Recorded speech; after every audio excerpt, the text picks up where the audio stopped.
بسم اللہ الرحمن الرحیم۔ ناظرین، آج پھر سے ہم آپ کی خدمت میں ایک دلچسپ اور سبق آموز حکایت لے کر حاضر ہوئے ہیں۔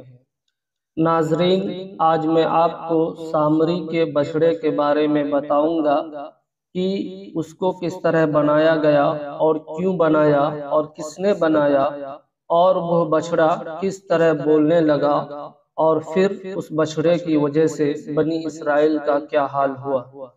جاننے کے لیے ویڈیو کو آخر تک ضرور دیکھیے گا۔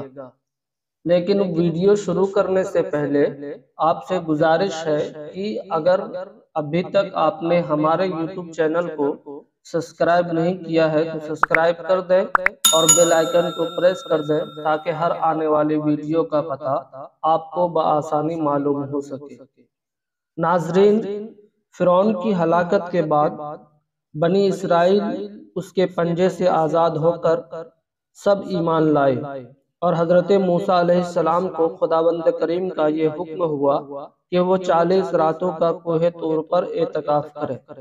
اس کے بعد انہیں کتاب یعنی کہ تورات شریف دی جائے گی۔ چنانچہ حضرت موسیٰ علیہ السلام کوہ طور پر چلے گئے اور بنی اسرائیل کو اپنے بھائی حضرت ہارون علیہ السلام کے سپرد کر دیا۔ آپ 40 دن تک دن میں روزہ رکھتے اور رات بھر خدا کی عبادت میں مشغول رہتے۔ ناظرین، بنی اسرائیل میں ایک حرامی شخص تھا جس کا نام سامری تھا، جو طبی طور پر نہایت گمراہ اور گمراہ کن آدمی تھا۔ اس کی ماں نے برادری میں رسوائی و بدنامی کے ڈر سے اس کو پیدا ہوتے ہی پہاڑ کے ایک غار میں چھوڑ دیا تھا، اور حضرت جبریل علیہ السلام نے اس کو اپنی انگلی سے دودھ پلا پلا کر پالا تھا، اس لیے یہ حضرت جبریل علیہ السلام کو پہچانتا تھا۔ اس کا پورا نام موسیٰ سامری ہے، اور حضرت موسیٰ علیہ السلام کا نام بھی موسیٰ ہے۔ موسیٰ سامری کو حضرت جبریل علیہ السلام نے پالا تھا، اور حضرت موسیٰ علیہ السلام کی پرورش فرعون کے گھر ہوئی تھی۔ مگر خدا کی شان کی فرعون کے گھر پرورش پانے والے حضرت موسیٰ علیہ السلام تو خدا کے رسول ہوئے، اور حضرت جبریل علیہ السلام کا پالا ہوا موسیٰ سامری کافر ہوا اور بنی اسرائیل کو گمراہ کر کے اس نے بچھڑے کی پوجا کرائی۔ جن دنوں حضرت موسیٰ علیہ السلام کوہ طور پر معتکف تھے، سامری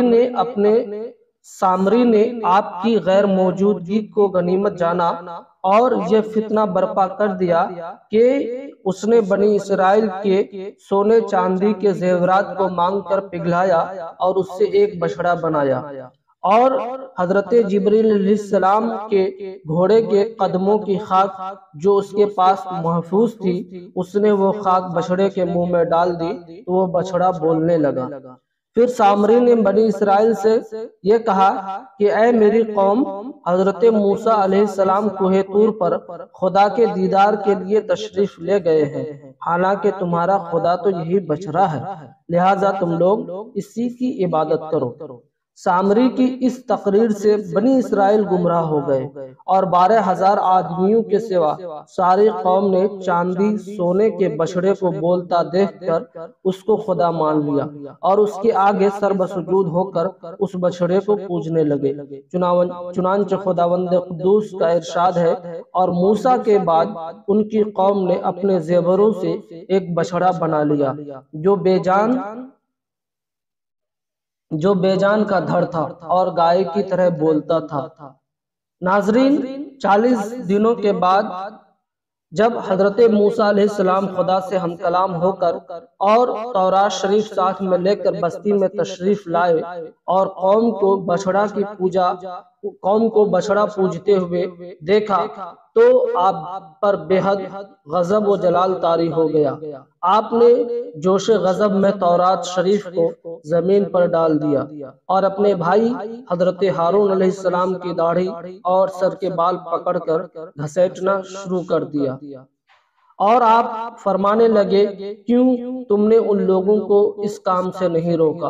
حضرت ہارون علیہ السلام معذرت کرنے لگے، جیسا کہ قرآن مجید میں ہے، حضرت ہارون نے کہا اے میری ماں کے بیٹے، قوم نے مجھے کمزور سمجھا اور قریب تھا کہ وہ مجھے مار ڈالے، تو آپ مجھ پر دشمنوں کو ہنسنے کا موقع نہ دیں اور مجھے ظالموں میں نہ ملائے۔ حضرت ہارون علیہ السلام کی معذرت سن کر حضرت موسیٰ علیہ السلام کا غصہ ٹھنڈا پڑ گیا۔ اس کے بعد آپ نے اپنے بھائی حضرت ہارون علیہ السلام کے لیے رحمت اور مغفرت کی دعا فرمائی۔ پھر آپ نے اس بچڑے کو توڑ پھوڑ کر ریزہ ریزہ کر دیا، پھر آگ میں ڈال کر جلا دیا، اس کے بعد اس کی راہ کو دریا میں بہا دیا۔